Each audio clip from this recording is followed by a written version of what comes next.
Good afternoon. It is Tuesday, the 18th of June. You are with me, Juliet. Randall Hardy and Michelle's are here. We're just talking today about what the different political parties are saying that would affect us as home educators, because when we go to vote on July the 4th, we need to have some idea, because I think for many of us, home education is a deal breaker, even though there are other issues that one will want to consider politically. So I'm going to hand over to Randall. So he and Michelle have been looking at what the different political parties have had to say. I haven't been looking at it because I've been in Greece for a week. So sorry, guys. But I'm sure I will have something to say here and there. So Randall, what have you picked up then? Thank you, Juliet. Most of the major parties have published their manifestos. The only one we're waiting for is the Scottish National Party now. We're just going to briefly work through them. I'll put some links in the chat below the live afterwards, not while we're going on. So do please come back. And we're going to take them one by one. So Michelle, shall we start with Labour? And what's your thoughts? So the worrying thing with Labour is this unique identifier has come in there. So for people who want to look in the manifesto, you'll find it on page 81. And so the wording they've used is that sadly, too often we see families falling through the cracks of public services. Labour will improve data sharing across services with a single unique identifier to better support children and families. The good thing, they've not put in that they are going to do a children not in school register. However, if they succeeded with a unique identifier, there wouldn't be a need for a separate home education register, because a unique identifier goes further than the register. It goes to sharing the child's data across all services and tracking everything that they're doing from, and I think the idea was from birth. Are you telling me that's a bit like the Scottish Named Person Scheme? It's a bit like the Scottish Named Persons Team, and it's Persons Scheme, and it's also similar to the contact point that was shelved because of the risk to children's data being inadvertently shared, because you can't put it back in the bottle when it is shared to someone else. But surely, Michelle, the DfE have got a really safe pair of hands when it comes to looking after children's data. They've got the biggest database in the world of children's data. People can check the ICO records themselves to see where there's been issues there. And I personally have received someone else's SAR and have got 5 different complaints in with the ICO at the moment about my own family's data. So you can't rely on local authorities and the DfE and public bodies to keep children's data safe. We would need reassurances on that beyond we're just going to make it better to share. So it would be wider than just home educators, wouldn't it? It's something we need, like the Scottish home educators did. They really flagged up the named person scheme with the wider community and got much wider support. It's probably Labour going to get in, and as soon as we see this coming up, we really need to be alerting friends, family, and others, don't we? If they do move forward on this single unique identifier, which incidentally is something that the Children's Commissioner has been rattling her cage about for about 18 months now. And that was even interesting in her Children's Commissioner's report, where she discussed that, because it turned out a lot of the missing children in that report actually were just on a different schools register. They just hadn't, on their current databases that exist, they had not managed to share the data correctly. They double counted children.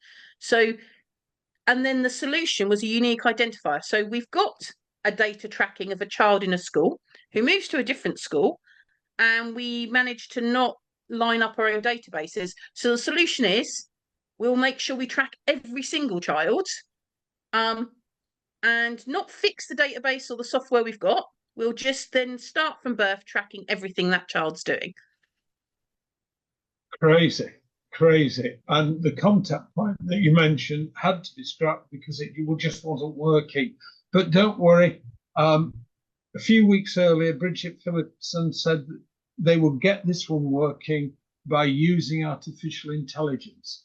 My experience of AI is it is far from intelligent. So I expect lots of problems, but it's also going to be actually a case of privacy and so on.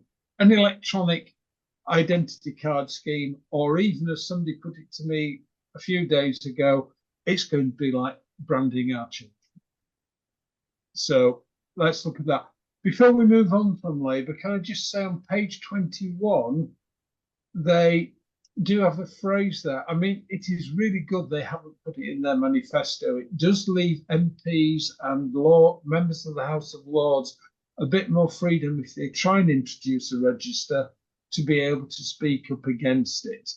But having said that, what they do say on page 21 is we will tackle the attendance crisis, ensuring children enjoy and want to be in school again. And I'm a little worried there's a general narrative that every child should be in school. And that is there in that for me. I mean, it's all very noble saying that school should be a place. I mean, I believe that if they are going to have a school, go to school, then at least they should enjoy being there. But we know that even the nicest schools don't work for every single child. And so parents should always have that choice to make a decision that's going to work for their child. Yeah, really should. So that actually is a key thing that's missing throughout the Labour manifesto is the parental choice. There's a lot about childcare from 9 months, parent breakfast clubs, and extra childcare. Lots of bits about the state doing stuff to you, but very little about enabling a parent to just parent their child as they see is appropriate for parenting their child. That seems to be missing throughout the manifesto. I've been listening to some of Bridget Phillipson's speeches over the last few months, and she's got this wonderful phrase, we want to do the best by our children. I want to scream out, they're not your children. They're other people's children. And exactly. I think what you said about the government doing things for children, like teaching them to brush their teeth, Labour policy, and things like that, tells us there's this mentality of corporate ownership of children in the within those circles, and that's got to be resisted.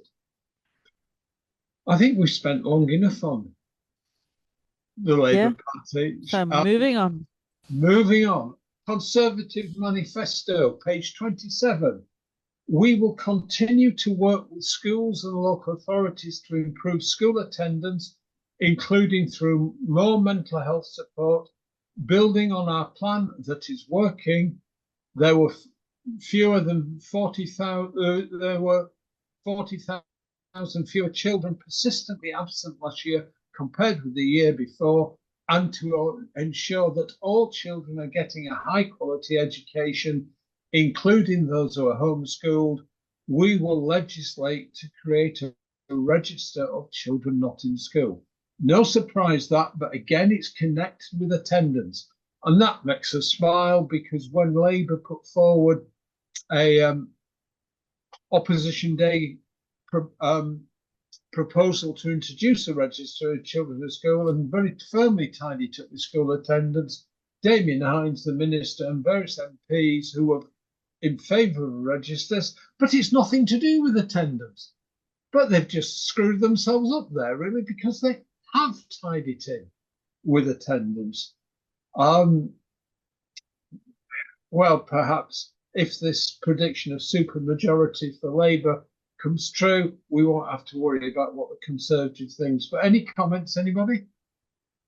Yeah. My other concern is the immediate part, because it's only a comma separating it, and to ensure all children are getting a high quality education, including those who are homeschooled. We will legislate to create a register of children not in school. Because how will a register, a name on a list, ensure that a child is getting a high quality education? So I think it infers that the register is just the start, because those two parts of the same sentence don't marry up if it was literally only to legislate to create a register. I mean, if only children were getting a high quality education in the first place. Absolutely. But unfortunately, there are way too many horror stories in that respect, with parents who home educate finding out that their children can barely read or write, having been in school like 5-6 years already. So, yeah, it's. I think they use terminology that sometimes, infers, they're trying to imply that they are already receiving this, but actually we know that that's not the case, that they're missing the mark as it is. It really frustrates me when I hear politicians saying we want all children educated to the same standard. I remember some years ago now when we started home educating, which is a long time ago, a friend saying to us, well, I don't want my children just getting 3 C's in maths, English, and whatever the other thing was. I want them to get better than that. And actually, that's levelling down. The Conservatives talk about levelling up, but getting all the children to the same standard in school can only be achieved by levelling down.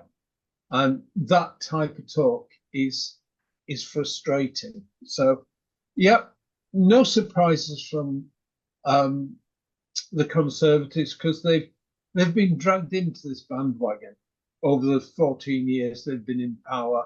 They should have seen it coming with Rod Soley's bill, but they bent in the wind before him rather than saying, as their MPs did in 2010, this is an obnoxious proposal. We don't want it. But no, they've gone with it. And I'm afraid the Liberal Democrats have done the same. Yeah. They stood up for home educators in 2010, but now in Chapter 8, they're saying they will tackle persistent absence by setting up a register of children who are not in school and working to understand and remove underlying barriers to attendance. So we have it there, sandwiched between attendance. And the other bit which we'd missed on the Conservatives, again, they're also increasing the childcare and increasing what the state needs to do to you and for you. And again, we see that with the Lib Dems manifesto as well. Yeah. There seems to be a lot of what they need to do for us and to us, as opposed to enable us to parent our own children. Yeah, I do feel like the Conservatives have forgotten what they originally stood for, because the Conservative stance was traditionally very pro-family, pro-parents making decisions for their children. And they seem to have done this whole shift to sort of the nanny state way of thinking. Yeah, it is the way they're going. They talk about supporting families, but actually what they mean is by taking family apart and taking children off their families as early as possible. I got really wound up in the last few months when, first of all, the Conservatives brought the age for free childcare down. I think it was to whatever it was, and then they increased it again.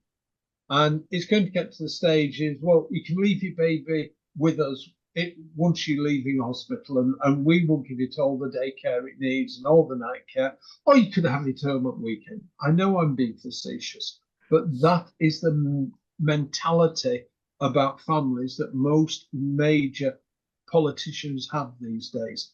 The family isn't capable. The government have got to parent their children for them. And that is a very dangerous narrative. And yes, thanks for bringing us back to that. You said it's in the Lib Dems manifesto. Have you got the quote there by any chance, or have you just spotted it, Michelle?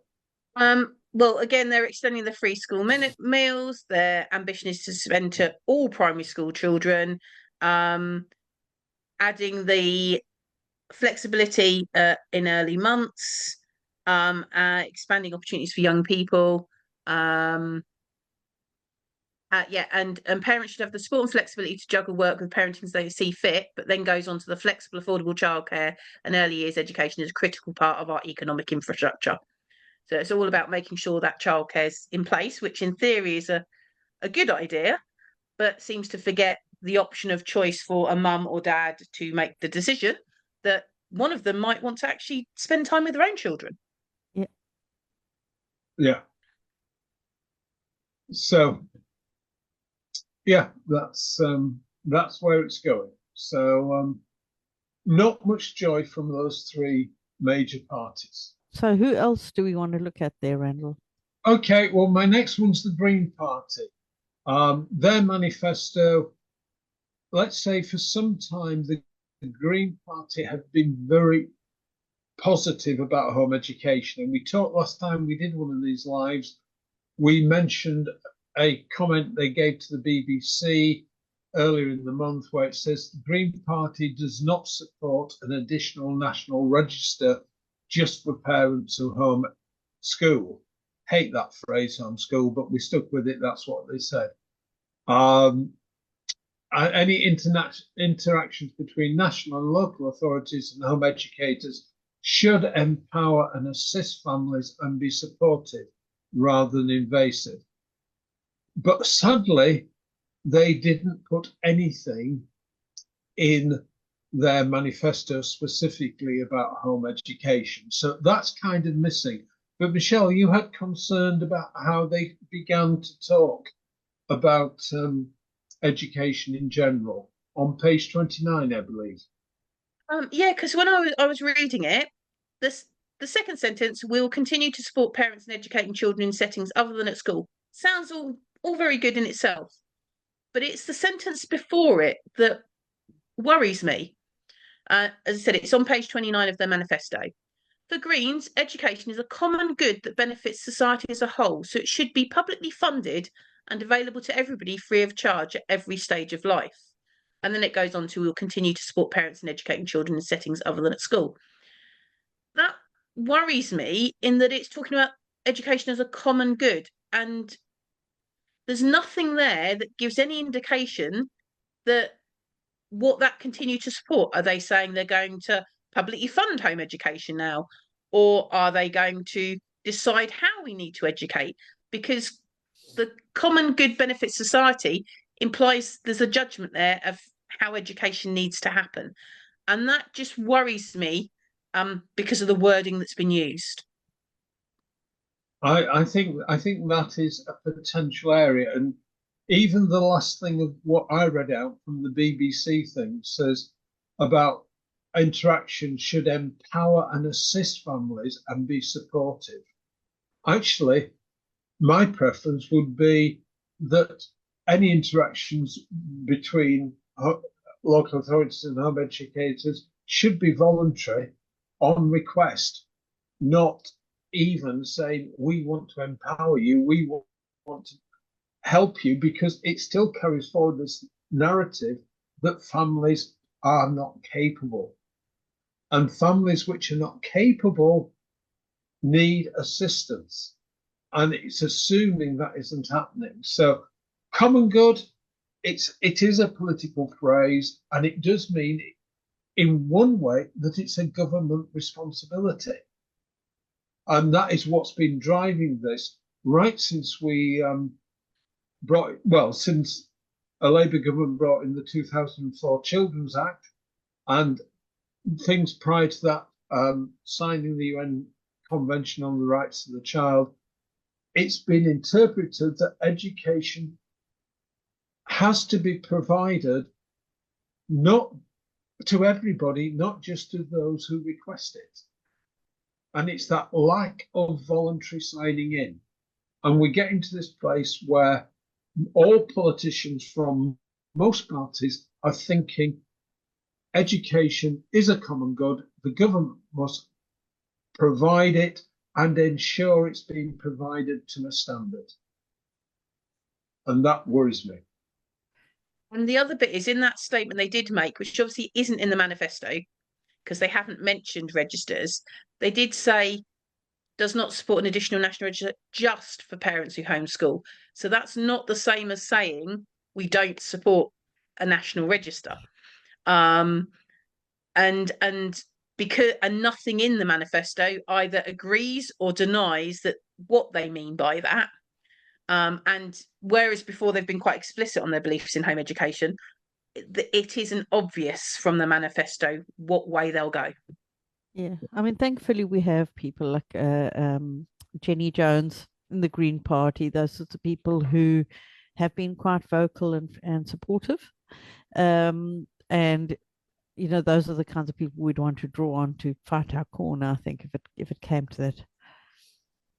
I know with Jenny Jones that some of her family have home educators. Yes, That's always a good thing when a politician has got some family skin in the game. yeah.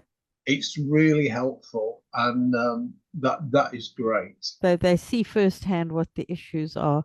And I think the thing is that what we've said in the past is that we have had home educators in the Green Party who have influenced this policy and have been um, active in writing the policy that the Green Party has. But if we don't have new home educators coming into these political parties, becoming active and making sure those policies stay favorable, it will change because Yeah. we've got this whole group think drift thing going on at the moment. So we do need people to be actively involved in promoting a more favorable climate for home educators, and protesting against a register as a cure all for the problems with the education system.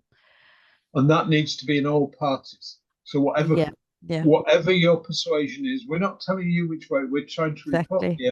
Whatever your persuasion is, might be too late to influence this particular debate, but if you're that way inclined, get involved in a political party and move the conversation on. Yeah. Now, on that front, we do know that people have been talking to the Reform Party, Reform UK, and we're hearing good noises from them, but in their manifesto, they have made no mention of home education. So we don't have anything in writing. But Yeah. Michelle, going back to what you said about support for the family, I did spot something there that I did like on page 16 under children and families. They do say choice for stay-at-home mums or dads. Unfortunately, it's time limited. The majority of mothers who choose to stay at home more if they could. The majority of mothers would choose to stay at home more if they could. Front loading the child benefit system for children aged 1 to 4 would give parents the choice to spend more time with their children. Well, that's a step in the right direction. Early years enable mum to be at home or dad to be at home more with their children.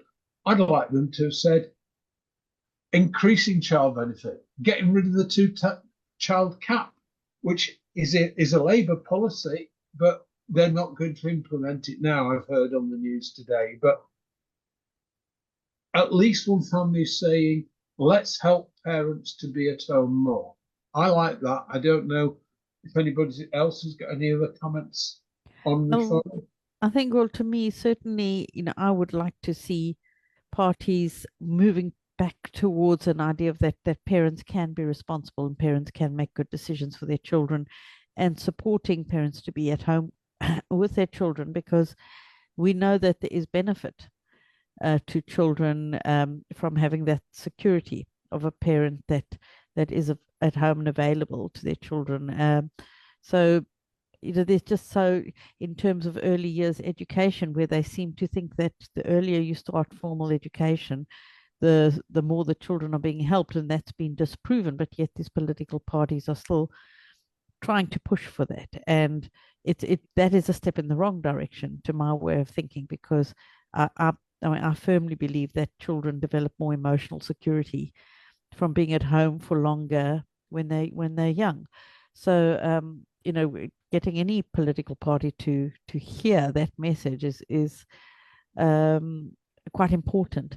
And I think this is what we're seeing is so many of these parties are not basing their policies on actual research that has shown that a register won't work, or that forcing children into school is not going to work, or that the way the education system is structured is harmful or to children or certain kinds of children. There's no research that they're following. It is all basically opinion based, and this is hugely problematic as a whole. So I think when parents are engaging with campaigning, the campaigns and that kind of thing, it is something to challenge. Is, what is the evidence on which you're basing this?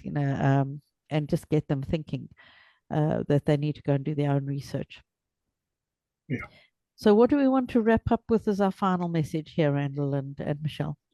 2 quick ones from me, plus 1 comment, just so that people are alert, because Plaid Cymru haven't had anything about their home education in their manifesto. Scottish National Party haven't published theirs. I'd be surprised if they would, but they might pick up on something like the single unique identifier for children.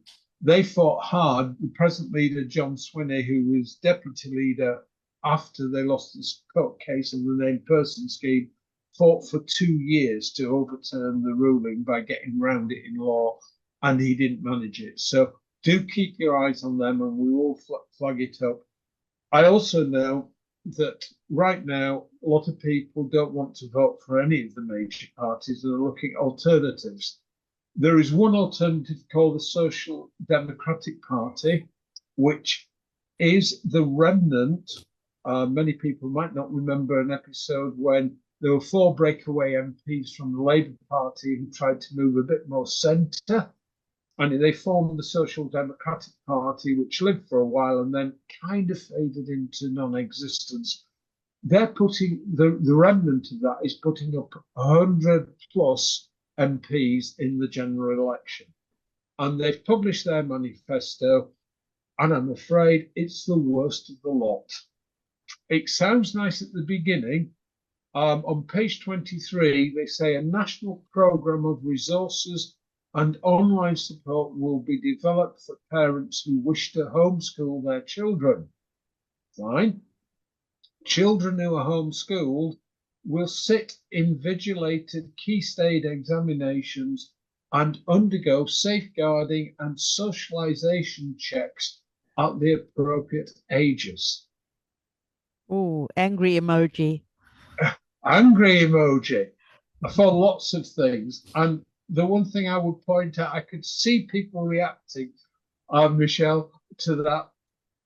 It really does give you another meaning of the word socialization. Most home educators think, does it mean, it means that they have friends? Oh, no, it doesn't. It means that they're being squeezed into the type of citizens the state wants. And so that whole program, a friend of mine saw it and he declared it to be Marxist. He saw it that far, right? It is these resources and things don't seem to be offered. They are being provided. And children who are homeschooled will sit invigilated exams and be checked out for safeguarding and whether they match the society. So the ironic bit is it's key stage examinations, and we all know how much everyone loves stats, because basically that's the points of the key stages. So at your end, your key stage 1, your key stage 2, key stage 3, key stage 4 is your GCSE bits. So those years of SATs that we see the posts about how horrendous the impact it is on the children. Teachers choose to keep their own children off school when SATs are happening because they're testing the schools. That's what they're basically bringing in, if they got anywhere, would be SATs for our children. Which who are they then assessing them against? Because SATs originally were to be able to prioritise the attainment of the schools and say which schools are good and which schools are bad and how the teachers are doing. Yeah, but perhaps the Social Democrats want all our children wearing the same outfits and matching scarves. Like, yeah, that it's kind of where my thinking takes me. Yes. Well, let's not go there because I think we've probably given people a flavour. I'll post these links onto the below the live so you can all find the manifestos. Julia, you'll put this available on the home education channel for sharing outside the group? Yes, I will be doing that. Might take you a day or so you still get it over your trip to Greece. And yeah, and stick any questions underneath there and we'll try and answer it. Anything from you, Michelle? No, I think we've covered the sort of important points across the different manifestos. Thank you everyone for joining us, and we will update you whenever we've got something to update with, I guess. Yeah. Thank you. Goodbye. Right.